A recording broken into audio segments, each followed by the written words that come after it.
Well, hello and welcome back to Read Becca. We're back once again for another library treasure hunt this month for September. This is my monthly library browsing of the shelves for hidden and underrated potential gems, and I'm reporting back to you on what I found this time around. So for September, I selected a new release, Off Menu by Amy Rosen. This is a 2025 release, and it is a shorty for Shorty September. So the book at present has 297 ratings, 95 reviews, and a 3.2 average rating. So I think we have to talk about the author a little bit first, because the author definitely overlaps a little bit with the book. So Amy Rosen is a cookbook writer, food and travel writer, as well as this being her first novel. She also runs a restaurant at Sept.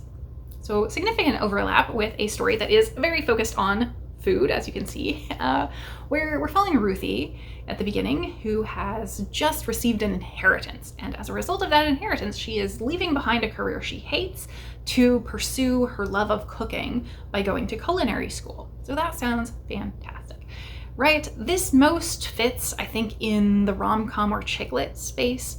There is romance there, but it's not the focus. So neither the food nor the romance totally dominates the thing, but they're both very present. As well, friendship is a big element because Ruthie has these two great friends who are sort of there with her every step of the way. And this book is told as her diary, recounting her journey through culinary school, her dating foibles, all of those aspects as she's going along the way, while ticking down her inheritance amount. So each of the diary entries ends with what her inheritance is currently at. So it seems like a pretty novel concept, right? All of that in terms of the bullet points sounded utterly perfect for me, but I kind of hated this book. I really, really struggled with it, and ultimately I came down wishing I had not finished it, despite it being short. So in the sort of broad categories, as non-spoilery as I can be, with the food elements, I didn't like that every time they came up, it was so negative. This is almost entirely focused on her failures. She seems to be really struggling at culinary school, and mainly it talks about her failures in baking. So she's certainly, that's very common that people who are chefs are not the greatest bakers.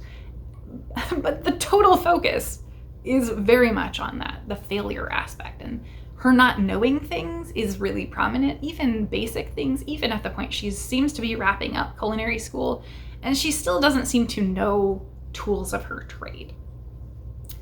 Sort of connected between the food and the relationships, I would say.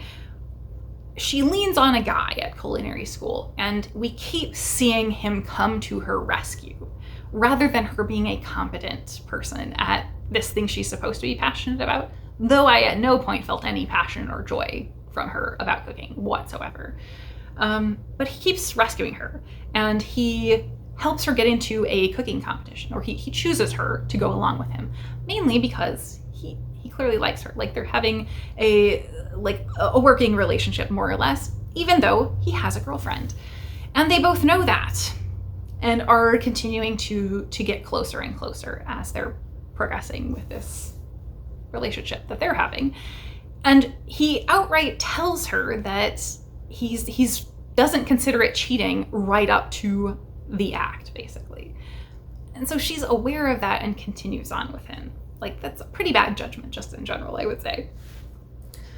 So I guess diving into the relationship part, she has really bad relationships. So we're seeing her struggle with relationships over the course of this. Early on, she's kind of on the apps, and we're seeing these very throwaway dating experiences that are not meaningful, but she has two prominent relationships in this that both are just utter disasters. And then finally, the friends. Her friends are kind of the redeeming quality slightly, but they're always there to support her, and it feels like she's really never there to support them. And so all of that together combined create a mountain of just grating on my nerves over and over again. So I think that's about all I can say without getting into massive spoilers. But heading toward spoilers, because I do want to talk about the specific things that really bothered me. In the cooking, yeah, she overtly just does not know tools of her trade that they shouldn't have let her out of culinary school, as far as I'm concerned, where she was at, because she just doesn't know basic things. And some of it you could maybe suspend realism for. Like, you could accept that, okay, yes, that could happen as a one-off, but it's a sequence of things that are too over the top, unreal, that keep happening a bit. And so I just couldn't accept it. For the relationships, this is where like the biggest problems were. So said guy at the culinary school, Jeff, he is a big problem because, as I already mentioned, he's willing to get closer and closer to her while he's in a relationship, and will talk negatively about his girlfriend to her, and yet she's not recognizing the clear red flags there. I mean, I think it's obvious through the book that the book is telling us there's red flags, and yet somehow we're supposed to want to enjoy reading about that. I don't understand that. But things get drastically worse than that, even. He takes her along to this cooking competition, and they get closer. He breaks up with his girlfriend, thankfully, before they start actually dating. But they do start dating, and at that point, she finds out he is a drug addict. He leaves some drugs lying around that she uses in a recipe and feeds to other people, like hard drugs. And somehow there are no consequences for her, and it just kind of is never really mentioned again, or she doesn't even tell the people that she drugged. Like, what is going on there? And so she finds out he is a drug addict, and then he steals most of her inheritance. And then he goes to rehab. And she wants to get back together with him after he comes back from rehab, even as she is sort of half-heartedly trying to pursue legal action against him to get her money back. But she only seems to care about getting her money back and not actually seeing justice for him or seeing him learn a lesson for stealing tens of thousands of dollars from her. All ridiculous. And then side note on that, on the inheritance, when her parents find out that she lost tens of thousands of dollars through this, her stupidity entirely, her parents want to top up her savings account by just giving her more money. So nobody learns any lessons here at all. That's not a thing. Topping up savings accounts it's not a thing. I don't understand. Anyway, so there's another relationship that she gets into, or she's sort of already in, because she had this vacation fling with a guy and was very Twitter-pated over him. And he gets back in touch, and it becomes this long-distance relationship. They're sort of traveling back and forth, but really it's quite one-sided. And he is coming to see her much more than she is even thinking about him, because our garbage person character is constantly like that. She is so self-absorbed and does not think about anybody else, and is so fixated and focused on what's going on with her that she doesn't want to be in a relationship at any point here. I don't understand. She doesn't even like these people or care about them in any way. So anyway, the guy makes a huge life decision without her, because she obviously hasn't really been involved in anything with him and has been totally fixated on her own things. And then she is super upset about it. And it just doesn't make any sense, because she just sort of wants people to always be there for her and not be there for them, and not show up as participant in the relationship. And that leads us into the friendship aspect. So the friends were also kind of a disaster because of that. She never supports them. I think in lots of little ways, she's not very supportive of them. But in the biggest of ways, one of her friends comes out to her and is about to start dating a woman for the first time. And her reaction to that coming out initially is so bad. And she internally, we can tell that she is recognizing how bad her reaction is, but she explicitly says, "Oh no, you're not gay. You can't be gay." And she's like apologizing that, "Oh yeah, I just reacted that way because I was so shocked," and, fumbling over herself. So yeah, okay, maybe she's just awkward. Well, things progress, and she's supposed to be meeting this woman that her friend is dating for the first time, the first woman she's dating. And she's more upset about the dinner being spoiled because they have to sit and wait than that her friend is being stood up by this woman. like that is just so consistent with this character. So maybe the consistency of the character is something to like there, that she just is a constant disaster woman, garbage person who treats everyone awfully and is totally narcissistic. But that wasn't enjoyable to read about. She was just so dreadful.